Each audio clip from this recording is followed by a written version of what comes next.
Good afternoon, Molly. Really glad that you could come here. Maybe you can introduce yourself shortly. Yep, I'm Molly Scott Cato. I'm the Green MEP for South West England and Gibraltar. And prior to being elected to the European Parliament, I was a professor of green economics. That's really nice for this Sustainable Finance podcast. My name is Dirk Schoenmaker. I'm a non-residential fellow at Bruegel working on sustainable finance. And we have this EU action plan, and you are rapporteur on that in the Parliament. What are the key elements for you on this EU action plan on sustainable finance? So the action plan is very wide-ranging, actually. And the role I played really was launching an initiative report in the Parliament, which is just like a way of the Parliament deciding what its views were across a whole range of issues. And we had quite a strong political support. I mean, almost all the groups supported the report in the end, and it was quite radical in its proposals. And now the Commission has brought forward a range of legislative proposals based on the work of their high-level group. Their high-level group published a report, I think, back in January, and now there's an action plan growing out of that. So I think the important thing to say is that everybody has a role to play. This is about how we're going to fund the sustainability transition. I'm going to risk a statistic here and say I think it's about £180 billion we need to invest, which is obviously a vast amount of money. So it's important to say that some of that money will be public money. So we're going to have to make sure that we do allow tax and spend to cover things like infrastructure, much better roads, for example, electric car charging points, the sort of infrastructure we need that's public to ensure we can have sustainable lifestyles. But more of the proposals we're working on at the moment are actually about the private sector. So that is an enormous amount of money. But on the other hand, there's already an enormous amount of money. Just a lot of it is invested in destructive things.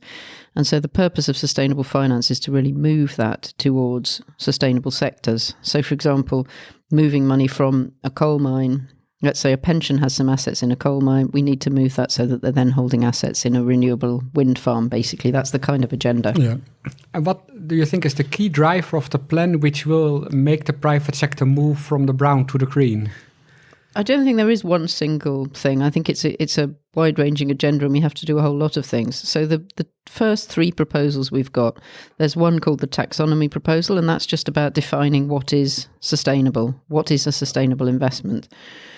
And then there's two which we're working on right now. I've just come from a meeting about the one on benchmarks. So effectively that's saying if you have a lot of money, let's say you're a public pension fund or a municipal pension fund, you have a huge amount of money to invest.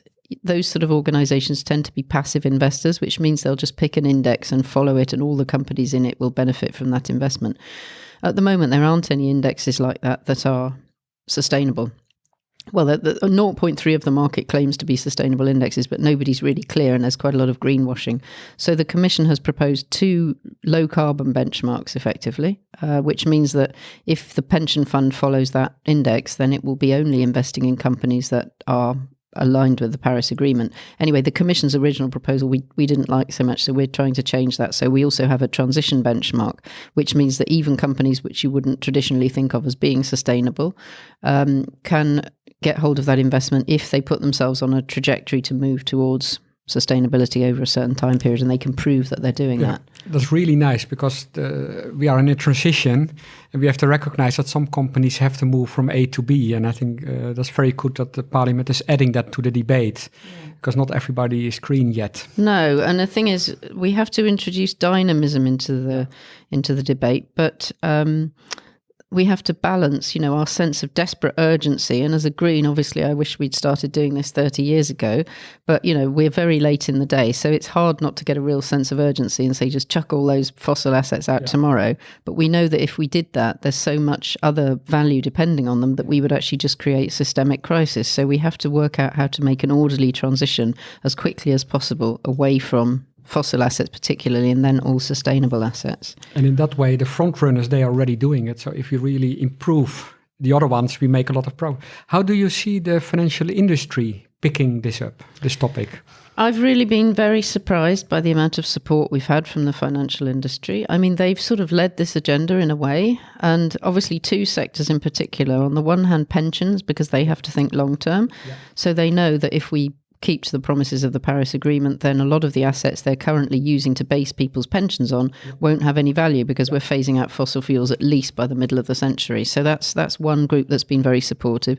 And then on the other hand, we've had the insurance companies, because obviously they are already bearing the brunt of climate change. So they know that it's real, they know that it's destructive and that it's very costly. And so they also have a strong incentive to move the economy away from unsustainable assets. But having said that, I mean, big banks, investment companies, they've all come to me and been very supportive and said, how can we help you take this agenda forward? So I do tend to meet their sustainability-focused people, but all the same, I think the finance sector is signed up to this, and they seem to be very supportive. So that's very encouraging. Exactly. That's really nice to see that this private and public sector are moving together. We talked a lot about sustainable finance, but the big issue on the table, of course, is the price for carbon. And then we have the ETS system, and we have some kind of exemptions like aviation. What do we need to do on that front, on the carbon tax, on the ETS system? Well, really, the sad thing here is that in 1992, the European Commission proposed introducing a carbon tax. And sometimes I sort of sit there thinking, what great place we'd be in now if actually some states hadn't blocked that in the council. And the reason we've ended up with the emissions trading system instead is that could be agreed by qualified majority. And so, anyway, it's a failure really of European policy making that we didn't get a price on carbon 20 years ago. 26 years ago, actually. Imagine the difference if we'd done that. But anyway, having said that, the ETS system is what we've got. It's got significant problems. As you said, shipping and aviation are outside it. There's various licenses are given away to heavy energy companies for free, effectively. Yeah. And so it's got all sorts of loopholes. The current revision seems to be better because, there's no point in having a carbon market if the price collapses. Effectively, there's no limit at all. And that's happened twice with the previous round. It seems that the new revision is more effective. I think the last time I looked, the price of a tonne of carbon was about 20 euros. Yeah. But to be honest, it needs to be at least 100 euros to really start making any difference. So ETS is all we've got, but it's nothing like effective enough. And I personally think it's time to bring back a proposal for a carbon tax. I know that President Macron's in favour of that.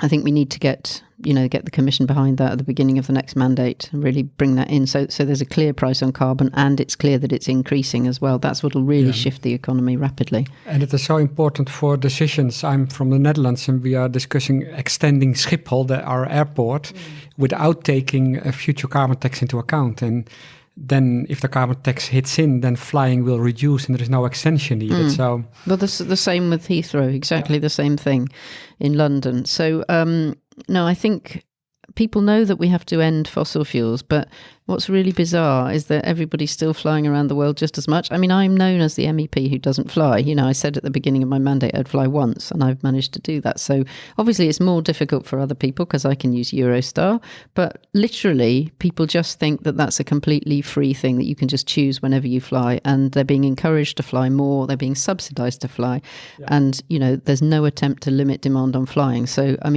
carbon tax, and a carbon tax on aviation fuel and bringing aviation within the ETS are all essential. But I also think we need a frequent flyer levy and, one flight a year. I don't think people should take that, but if they want to have a foreign holiday, and, we do live in Northern Europe, it's pretty miserable a lot of the time. So maybe we could justify that. But anything more than one flight a year needs to become very expensive, and people just shouldn't be doing that. And the figures are very clear, like 60 euros in Europe, it is 100 and on international flights you would get 300-400 euro added up. But I think if we conclude, I think the message is very clear from you. Sustainable finance is picking up, and that's good news, but we still keep on working on the carbon tax, and then we may hope for a good future. Do you have any final message? Well, just to say that it doesn't really need to be a political debate. We still argue about how firms should be managed and what's an appropriate level of profit and all those things. But whether or not we want to ensure that there's a future, a civilized future for human beings on the planet doesn't need to be a political debate, in my view. And that does seem to be how we're going, that there's a general agreement and strong political support. So at the moment, it's looking very positive. Okay, now then we end on this optimistic note, and thanks a lot for your time.